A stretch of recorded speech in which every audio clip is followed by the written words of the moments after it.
AI adoption isn't just about training, right? And I'm sure you'd agree with this. It's so much more than that. And I think right now it's being looked at as just like an L&D exercise.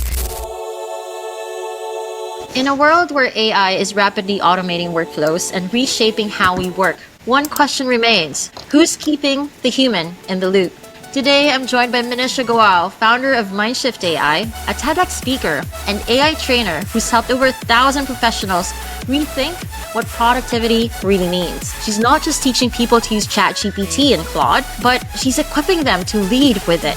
From consulting rooms to boardrooms, Minisha has seen how AI can amplify voices or automate bias. In this conversation, we go deep on what really is blocking teams from adopting AI, how to drive culture change without losing connection, and what it takes to reclaim your voice in the age of intelligent machines.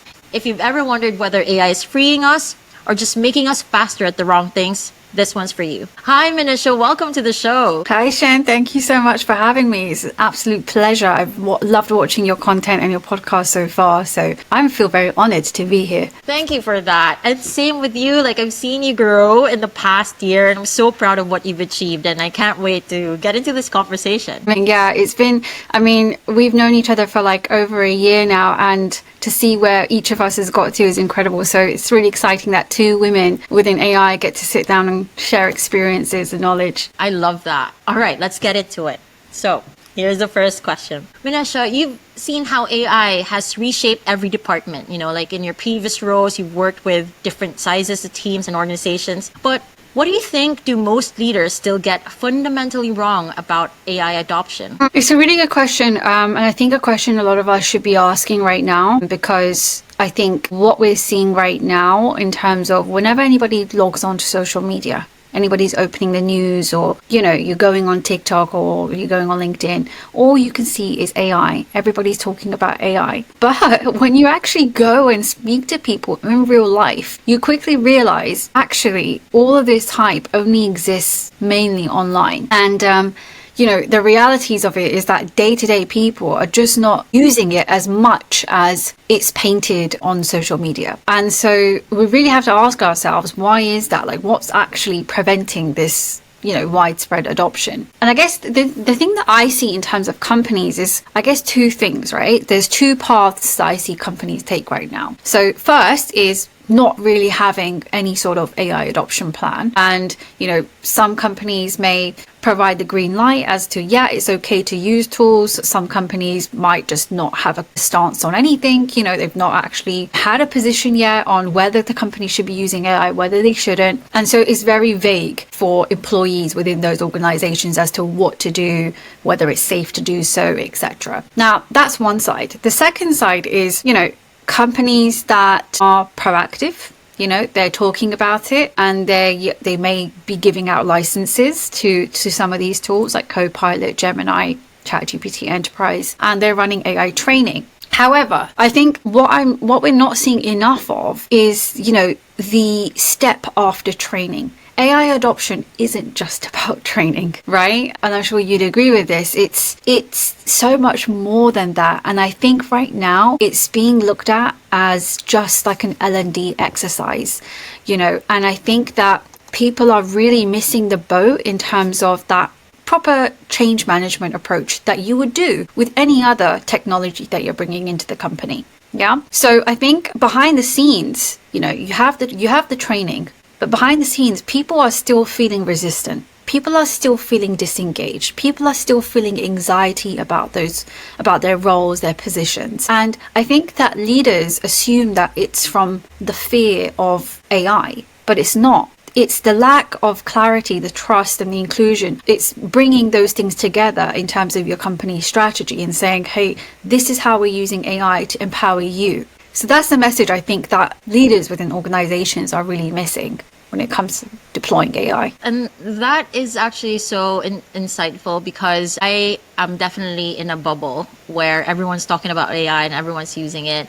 And I haven't been I haven't seen that, because I have not been part of that world for a long time, for over 2 years, 3 years now. I'm really curious about the disengagement. So maybe there's anxiety, but I'm more focused on this cohort of people who are disengaged. I can't relate to them because in my world, there's urgency to build and to use. What is happening there? Can you tell me a bit and the audience more about that disengagement? Yeah, I think disengagement I guess it can mean different things, but what we're talking about in terms of disengagement here is not proactively, experimenting and using these tools, or sometimes even actively, choosing not to. And I think that's from my experience of doing trainings. And, when I do these trainings, there's a lot of resistance. There's a lot of questions there. There's a lot of, misconceptions. And some of it does boil down to training. It's because they're not educated on the current capabilities of AI. And so the expectations are unclear, right? There's a misalignment in terms of expectations because some people hear the word AI and think it's going to take over my job. It's capable of, doing everything that humans can do. And so they disengage and they stay away from it because they don't want to be replaced by it. And then there's people that hear the word AI and feel like, really, is it really going to be helpful for me? They really underestimate what it can do. And of course, right now, the truth lies somewhere in the middle. But people have to go on that learning process to be able to understand that. So I think one of the key things around changing that disengagement is actually just being really open and clarifying what the current capabilities are. Because I think as soon as people realize that it's not going to take over your job, at least not right now because it's not capable to, then people have a sense of relief and they can begin, testing and experimenting with these tools. But I guess another reason for disengagement can also be just the lack of inspiration, honestly. If you think about it, Cien, as human beings, we're like a sum of all of the experiences that we've had so far. Right? All these micro experiences, the learnings that we've gone on, the job experiences that we've had. And so we carry out our day-to-day activities very instinctively because we've trained to do so, right? Over 31 years. And people kind of don't realize that. And so we're so used to working on autopilot that sometimes it's just almost easier to continue doing that and continue doing the ways that we used to, rather than testing out and experimenting something new. So yeah, I guess that's another reason, for the disengagement is, it's easier if I just do it myself, That is so interesting because AI has definitely freed up a lot of my time. Not necessarily that I now am free because I've just found more things to do. And I've definitely been more productive. And I made an assumption that was the market's understanding, especially the professionals' understanding of what it can do. So you think, actually, I'm going to ask you, what is blocking people from unlocking more time to do other things? Yeah, I mentioned this in the previous response. I think what's really blocking people is that inspiration of how to, I didn't finish up on this point, but it's once you understand, once you can relate to something, you're more likely to kind of use it and test it, right? If you think about it, when you go on to Chat GPT, for example, you're staring at a blank page. Right? You're staring at just a chat box and you can input, whatever question you want. And obviously we know that it can do data analysis, that it can do image generation, that you can create custom GPTs, that you can search the internet. But on the face of it, when you go on, you don't know that. You don't until you research and you're educated about it. And so for that average person, they have to carve out time in order to test and experiment to actually, get to that level where they know that these are the current capabilities and this is what's possible. So I honestly think that people should be learning how to apply their domain expertise within AI. That is where you'll succeed. Love that. And I guess I want to dig deeper into that. So having trained 1,000 of these kind of persona and seeing that they have blockers, what do you think would it take for them to move past those limitations that they're experiencing now? Is there a real emotional shift that needs to happen? Yeah. I mean, I don't know about you, but I experienced that emotional shift myself in the beginning. And that's what really fueled me to go on the mission of helping other people experience that as well. And that was a sense of empowerment because I've seen you say this so many times as well, right? AI can give you superpowers, right? It can give you superpowers. And I think that a mindset shift is all it takes because as you know for a fact, the technology itself is not difficult. It's really not complicated.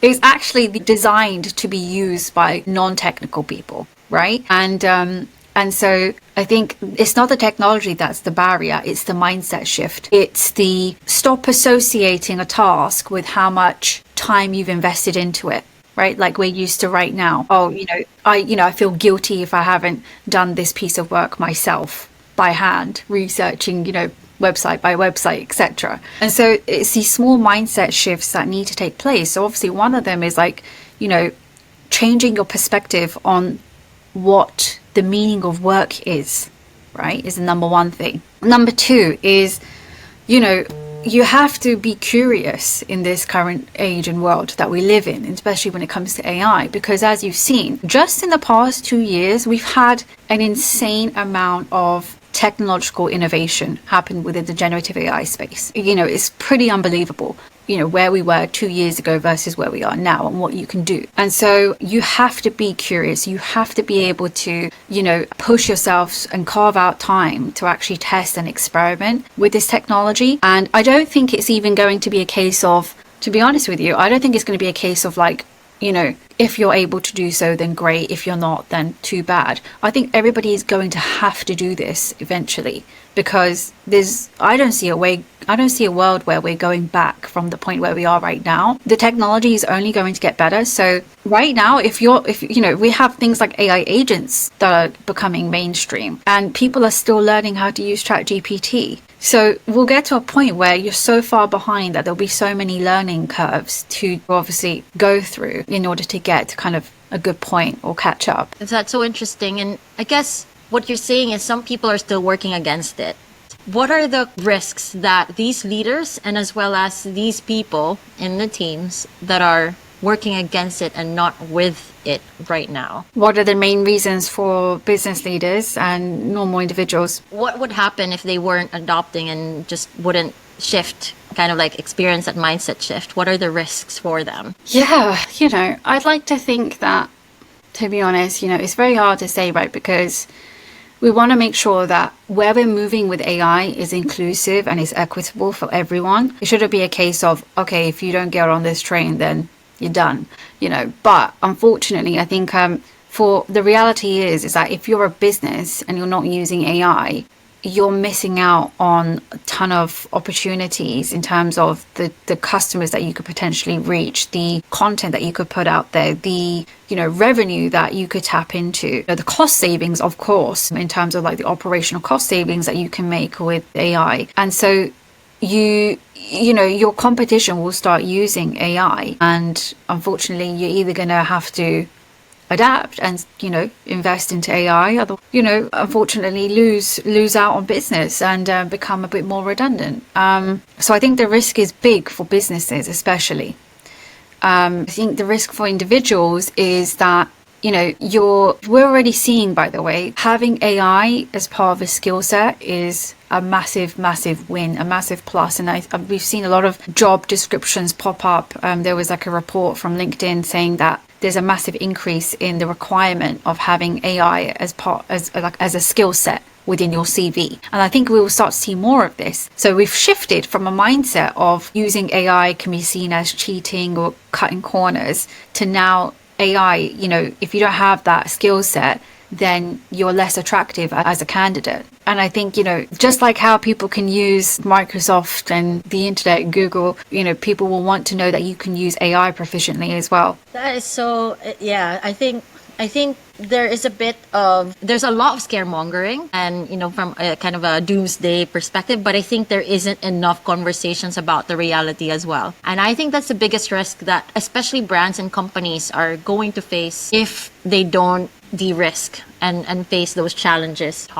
From a connection perspective, where does AI sit in terms of also building better relationship from your lens? Yeah, I think I honestly feel like I don't think it's like one or the other. And I think a lot of like what we see online is like one or the other. And I don't think it has to be that way, right? At the end of the day, AI is just a product. It's not it's not a guaranteed, it's something that we've created. Therefore, we have a choice as well as to how it's used in our future. And so governments, business leaders, big tech companies, they can pave the way for a future where AI and human intelligence work together. So it's really up to us and our choices. And this is why it's really important to also upskill yourselves, because you're giving yourself that power to decide. In terms of how it can kind of like amplify that human connection, you got to make sure that your approach to AI is equitable. And so meaning that everybody in your organization or everybody around you has a chance to contribute and build using AI. And I think, from my experiences, the best kind of approaches that I've seen is not doing things in silos, right? Nothing works in silos anyway, especially in business. A single CRM will be used across an entire business at lots of different points. And so it's the same with AI, is that the AI is just a facilitator, it's a means to an end. And so what's underlying that and what's underpinning that is really that human connection, how we work together, your core business goals. The AI should be seen as a tool, as a facilitator for those things. I don't know. What do you think? What are your thoughts? No, I think that I've seen many teams work in silos, and I've seen how that's really impacted customer experiences. But the implication of that, it was still fixable. Like, you could still work in sprints, and you could still have like a change management process where, okay, we'll work this through, we'll have a cultural shift. But I think in terms of AI adoption, I think there's a little bit more of urgency and speed as a factor. So I am curious about how businesses and consultants like yourself are going on about implementing this change. So I would say that the first step is understanding how AI fits into your business strategy. I think people skip that step because they're just trying to get on this fast. But really have a look. What are your business goals for 2025, right? What are the key priorities, and work backwards from that, right? What plans do we have in place to achieve X? X could be like, let's increase our revenue by 10%. And what projects do you have in place for that? And start looking at AI from that lens, right? So how can we amplify whatever we're doing right now to achieve those efforts? So yeah, aligning your AI strategy with your actual overall business strategy. And I think that pays off because it obviously gives people clarity as well, gives the company clarity. Why are we doing this? Second of all is obviously, understanding exactly where to use AI, right? What's our position on it? Where are we going to use it and where we're not going to use it? Having a very clear position, how you're going to be using AI. Because again, that provides clarity to people as to where to use it and where it's safe to use it versus the use cases not to use it. And then lastly is the training. The training is really important. And the approach to training shouldn't just be like a blanket training. That doesn't work either, because technology is moving very fast. And also, like I said to you before, it's AI, the way that people use AI is different. It's going to be different according to different departments and experts within your organization. And so you really do have to kind of take the time to tailor that slightly so that it is relevant for that audience. Obviously, there's core things that can be covered, like prompt engineering and whatnot, but I think it's really important to tailor the trainings according to the audience that will be listening to them. Amazing. Yeah, I think that's a very invaluable time. I told you earlier, I feel a little bit disconnected from that world now because I've been very focused on kind of like the implement right away. Like, everyone's minds have shifted. There's been kind of some sort of cultural shift, but I guess there is still that 90+% of the world where people are still figuring out how to really adopt to AI. And I guess when we talk about AI adoption, a lot of people are still mean using ChatGPT. So I'm very curious about that world as well. And I guess my last question to you is, you've seen how the technology's progressed over the past few years specifically. And I wondered if you've reflected on this from someone who's working with businesses and someone who's growing community. What do you think does it mean to be human in the time of intelligent machines? What does it mean to be human? That's a really good question. I think, the way that I look at it, to be honest with you, is I think we really have to reframe how we use the word intelligence. I believe that, at least right now, we're not on the trajectory of replicating human intelligence. And I think that's okay. Like, we're creating another form of intelligence. But what I think we need to move and step into, and the words that we use, we need to be more careful about how we use the word intelligence, right? There can be multiple forms of intelligence. And so I think that if we think about it like that, we get to protect how we see ourselves in this world, right? Because at the end of the day, we are biological creatures. We have five senses that helps us interpret the world in our own way. AI is different. It's been trained differently. And so really, can you compare the two? I don't think so.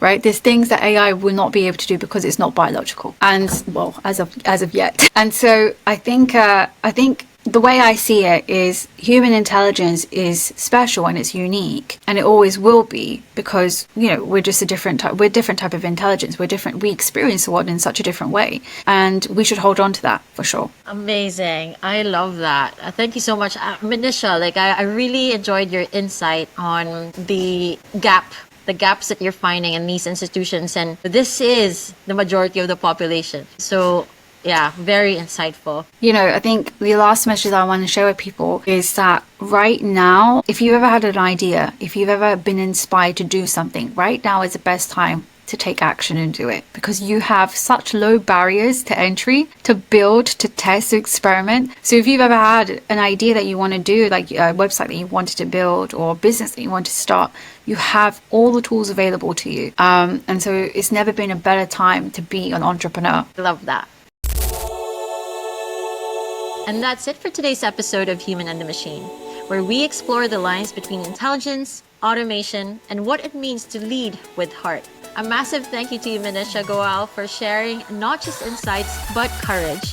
From transforming business teams to owning the TEDx stage, she's proof that your voice matters, even in a world run by algorithms.